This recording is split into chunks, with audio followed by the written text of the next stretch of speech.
Good evening, fellow Americans.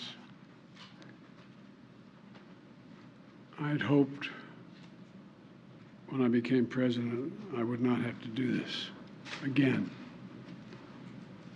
Another massacre, Uvalde, Texas, an elementary school. Beautiful, innocent, second, third, fourth graders. And how many scores of little children who witness what happened see their friends die as if they're on a battlefield, for God's sake.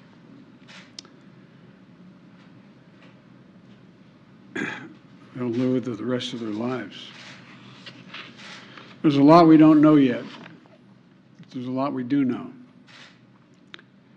The parents who will never see their child again, never have them jump in bed and cuddle with them.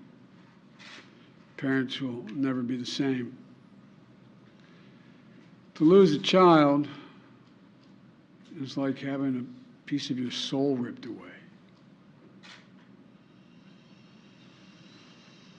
There's a hollowness in your chest. You feel like you're being sucked into it and never going to be able to get out. Suffocating. And it's never quite the same. It's a feeling shared by the siblings and the grandparents and the family members and the community that's left behind. Scripture says, Jill and I have talked about this in different contexts, in other contexts. The Lord is near to the brokenhearted and saves the crushed in spirit. So many crushed spirits. So tonight, I ask the nation to pray for them, give the parents and siblings the strength in the darkness they feel right now. As a nation, we have to ask, when in God's name are we going to stand up to the gun lobby? When in God's name we do what we all know in our gut needs to be done? It's been 3,448 days, 10 years since I stood up at a high school in Connecticut, a grade school in Connecticut, where another gunman massacred 26 people, including 20 first graders at Sandy Hook Elementary School. Since then, there have been over 900 incidents of gunfires reported on school grounds. Marjorie Stoneman Douglas High School in Parkland, Florida. Santa Fe High School in Texas. Oxford High School in Michigan. The list goes on, and the list grows when it includes mass shootings at places like movie theaters, houses of worship, as we saw just 10 days ago, at a grocery store in Buffalo, New York. I am sick and tired of it. We have to act. And don't tell me we can't have an impact on this carnage.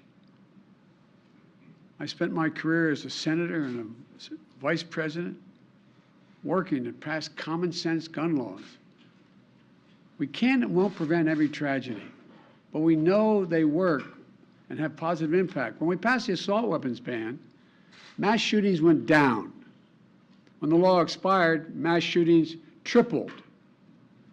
The idea that an 18-year-old kid can walk into a gun store and buy 2 assault weapons is just wrong. What in God's name do you need an assault weapon for except to kill someone? Deer aren't running through the forest with Kevlar vests on, for God's sake. It's just sick. And the gun manufacturers have spent 2 decades aggressively marketing assault weapons, which make them the most and largest profit. For God's sake, we have to have the courage to stand up to the industry. Here's what else I know. Most Americans support common sense laws, common sense gun laws. I just got off a trip from Asia, meeting with Asian leaders. And I learned of this while I was on the aircraft. And what struck me on that 17-hour flight, what struck me was these kinds of mass shootings rarely happen anywhere else in the world. Why? They have mental health problems. They have domestic disputes in other countries.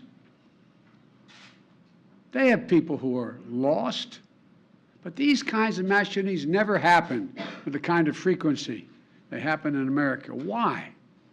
Why are we willing to live with this carnage? Why do we keep letting this happen? Where in God's name is our backbone to have the courage to deal with it and stand up to the lobbies? It's time to turn this pain into action for every parent, for every citizen in this country. We have to make it clear to every elected official in this country. It's time to act.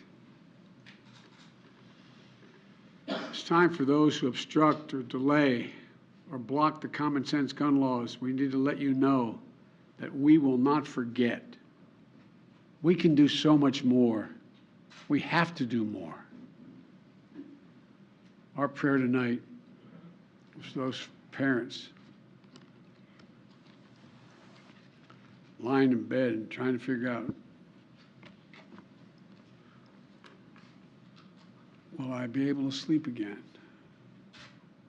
What do I say to my other children? What happens tomorrow?